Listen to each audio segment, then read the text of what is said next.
ধন্যবাদ আপনাকে। আপনারা জানেন গতকাল ব্রিটিশ পার্লামেন্ট নির্বাচন অনুষ্ঠিত হয়েছে।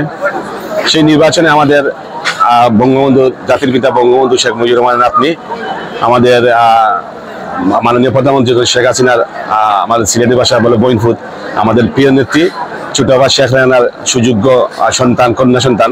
আপনারা জানেন বিপুল ভোটে তিনি নির্বাচিত হয়েছেন। এই নিয়ে তিনি 4 বারের সংসদ সদস্য পার্লামেন্ট নির্বাচিত হয়েছেন।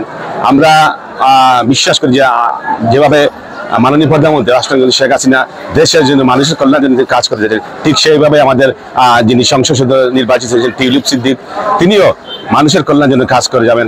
আজকে আমাদের প্রিয় নেতা সিলেট সিটি কর্পোরেশনের মাননীয় মেয়র, জননেতা, জননন্দিত মেয়র, যুব সমাজ তার আমি বলবো মানবিক একজন নেতা, ওনার উদ্যোগে আজকে আনোয়ারুজ্জামান চৌধুরীর উদ্যোগে আজকে টিউলিপ সিদ্দিকের বিশাল ভোটে নির্বাচিত হওয়ায়, ব্রিটিশ পার্লামেন্টে নির্বাচিত হওয়ায় আজকে তিনি দোয়া শুকরানা, দোয়া মিলাদ মাহফিল আয়োজন করেছেন।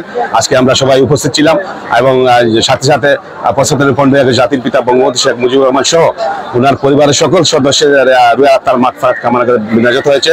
আমার মোনাজাত থেকে আমাদের প্রিয় নেত্রী রাষ্ট্রপতি শেখ হাসিনা আবারও দেশকে সুন্দরভাবে দেশে এগিয়ে নিয়ে যাওয়ার জন্য ওনার দীর্ঘায়ু সুস্থ কামনা করে মোনাজাত হয়েছে। আমরা বিশ্বাস করি আবারও এই দেশ যেভাবে এগিয়ে যাচ্ছে ঠিক সেইভাবে টিউলিপ সিদ্দিকীও লন্ডনে পার্লামেন্টে এগিয়ে নিয়ে যাবেন। এবং আমরা মনে করি যে একজন বাংলাদেশের একজন গর্ব, আমি মনে করি যে বিপুল ভোটে তিনি বারবার নির্বাচিত হচ্ছেন।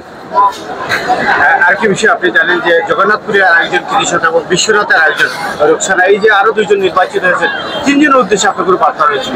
রুকসানাও তিনিও 5 বারের পার্লামেন্ট নির্বাচিত হয়েছেন। আমরা সিলেটবাসী গর্বিত, আমি বলবো 2 জন এমপি আমরা পেয়েছি। বিশ্বাস করি ওনারাও, জগন্নাথপুরের আরেকজন, আমরা বিশ্বাস করি যে ওনারাও যেভাবে মানুষের কল্যাণে কাজ করে যাচ্ছেন ঠিক সেইভাবে ওনারাও কাজ করবেন, এই প্রত্যাশা আমি কামনা করছি। এবং আমরা যুব সমাজের পক্ষ থেকে, সিলেট মহানগর যুবলীগের পক্ষ থেকে তাদেরকে অভিনন্দন জানাই। ধন্যবাদ আপনাকে।